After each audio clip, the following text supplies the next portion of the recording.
Sejak lama sebelum penjajahan Belanda, suku Dayak sudah dikenal sebagai suku paling ditakuti, bukan hanya di Indonesia, tetapi juga di dunia. Pasalnya suku Dayak diketahui memiliki kekuatan magis yang mengerikan. Apalagi suku Dayak yang mendiami tanah Borneo ini juga memiliki panglima perang yang bisa menumpas semua musuh suku Dayak dengan sekali tebas. Gelar dan julukan panglima pada sosok orang Dayak tidak muncul dengan sendirinya. Namun ada karakter dan ciri khas yang membuatnya dikenal dan layak disebut panglima. Konon katanya sosok panglima suku Dayak tak bisa sembarangan ditemui. Tentang mengapa bisa begitu masih menjadi pertanyaan yang belum terpecahkan. Banyak yang mengatakan bahwa sosok panglima hanya muncul jika suasana memanas, bahkan hanya saat kondisi perang.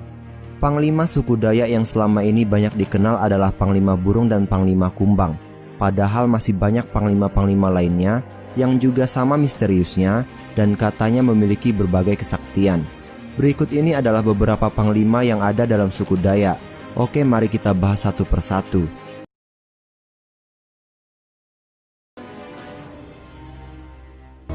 One.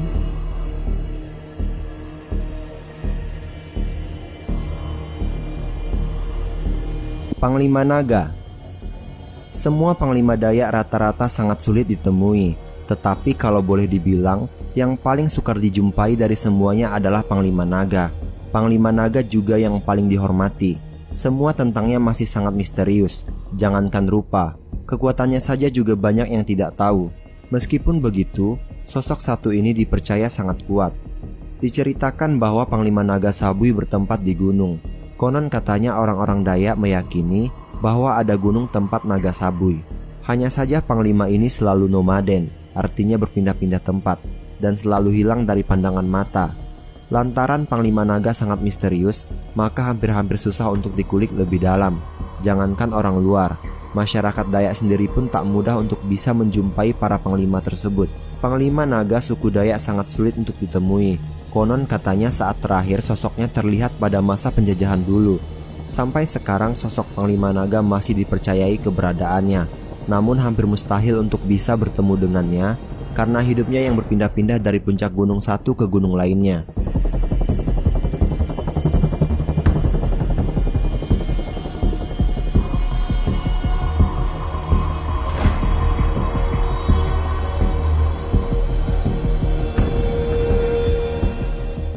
Two. Panglima Api. Menurut cerita, Panglima Api berasal dari suku Dayak Iban. Sama seperti panglima lainnya yang tidak muncul sehari-hari, Panglima Api hanya muncul saat terjadi perang dan semua pasukan hampir terdesak atau dipukul mundur. Maka dikatakan saat Panglima Api muncul dan membuat semua pasukan musuh akan tewas disebabkan jilatan api yang membakar mereka. Kemunculannya tidak hanya untuk memberikan energi pada suku Dayak melalui roh Kamang Tariu, tapi Panglima Api juga akan turun langsung menumpas habis para musuh suku Dayak. Konon Panglima Api bisa menghabisi semua pasukan musuh dengan sekali hembusan apinya. Saat perang telah usai, semua pasukan diharuskan kembali ke kampung masing-masing dan menjalani rutinitas seperti biasa. Setelah berada di kampung halaman, mereka diharuskan menjalankan ritual untuk pengembalian roh Kamang Tariu. Hal ini dimaksudkan agar roh yang telah menolong pasukan saat perang dapat kembali ke alamnya dan tidak mengganggu orang-orang suku Dayak.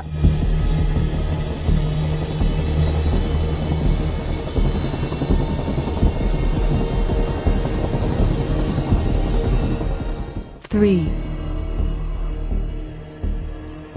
Panglima Angsa. Sosok panglima ini punya dua nama lainnya. Kadang dia disebut sebagai Panglima Guntur dan kadang juga dia disebut sebagai Panglima Kilat. Semua nama tersebut sebenarnya menggambarkan kekuatannya yang mengerikan. Konon menurut cerita, kemunculannya akan dibarengi dengan guntur dan saat berperang, dia dapat menghabisi ratusan orang dengan tebasannya yang secepat kilat. Hanya saja, sosok Panglima Angsa ini juga sangat misterius. Bukan hanya karena dia baru muncul saat terjadi perang, tapi juga karena keberadaannya yang nyaris tidak bisa diketahui.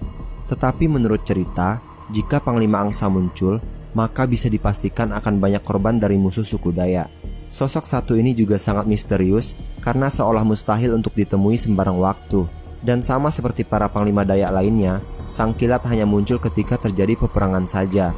Ketika sosok satu ini keluar, maka bisa dipastikan bakal terjadi korban besar di pihak lawan.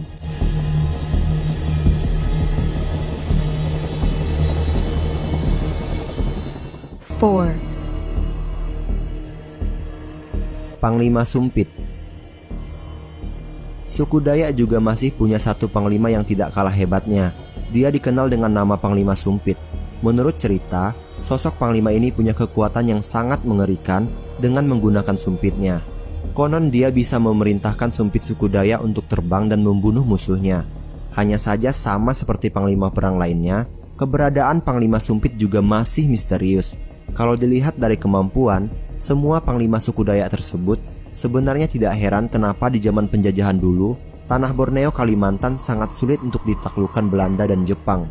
Jika konon senjata Mandau lekat dengan Panglima Burung, maka Sumpit dikatakan erat kaitannya dengan Panglima Sumpit. Mandau dan Sumpit sendiri sangat dekat dengan kehidupan sehari-hari masyarakat di pedalaman hutan Kalimantan. Sumpit-sumpit asli milik suku Dayak bernilai tinggi bagi masyarakatnya, karenanya tidak dijual di pasaran. Sumpit-sumpit yang beredar hanyalah replika. Di beberapa desa, beberapa orang suku Dayak masih menggunakan sumpit untuk berburu.